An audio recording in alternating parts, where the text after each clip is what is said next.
Šodien jums lasīšu indiešu pasaku. Iekš dzīves gudrības viņa ir fantastiska. Gan priekš lielajiem, gan arī priekš mazajiem. Grūtais darbs.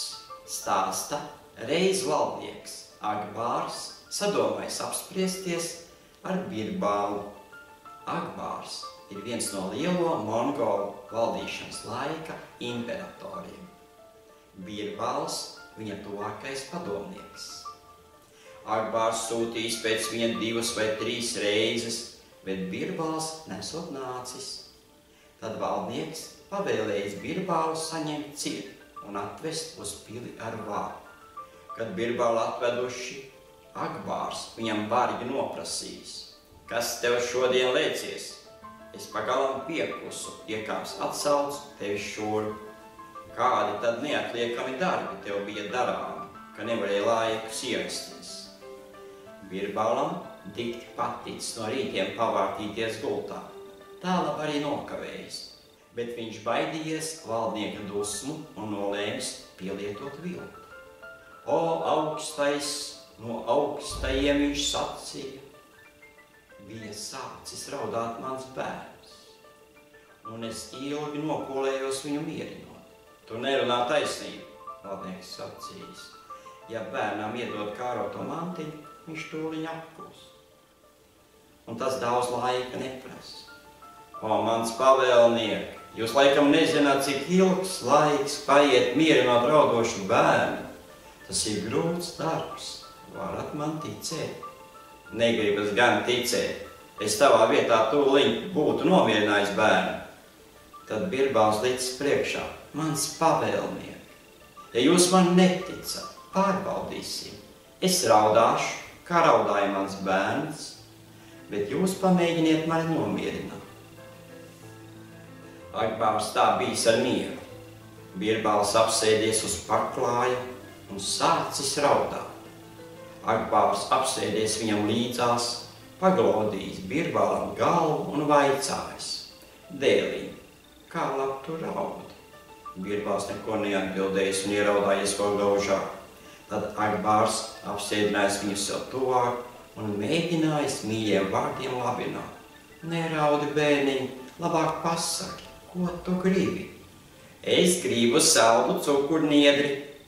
Akbārs pavēlējis pasniegt veselu saišķu cukurniedru un nolicis to Birbālam priekšā.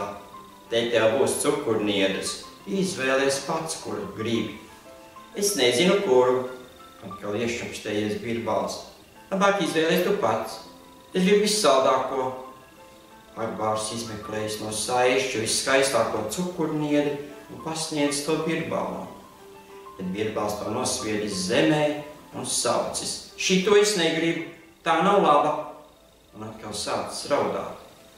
Akbārs izmeklējis otru, tad 3. niedri, bet Birbāls tik raudājis vienā gabalā un sviedis visas cukurniedres zemē.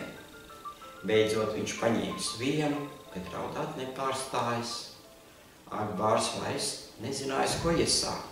Neraudi, bērniņ, viņš mierinājas Birbālu, es taču tev iedevu visu saldāko cukurniedrī. Kāpēc tu atkal raudi?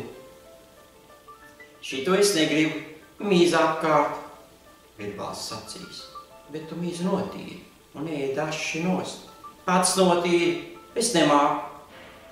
Akbārs notīrīs cukurniedri un iespiedis Birbālam rokās. Bet Birbāls raud kā raudājis: tāds man nevajag, pārāk liela, es gribu maziņu. Akbārs salauzis niedri mazos gabaliņos, bet Birbālam arī tas nav paprātam. Raudājis vienā raudāšanā. Viņš, berzēdams ar dūrēm acis, sacīs: saliec niedres gabaliņus manā cepurē. Akbārs izpildīs šo viņa kaprīzi, bet Birbāls paķēris cepuri un izbēris niedres gabaliņus ārā.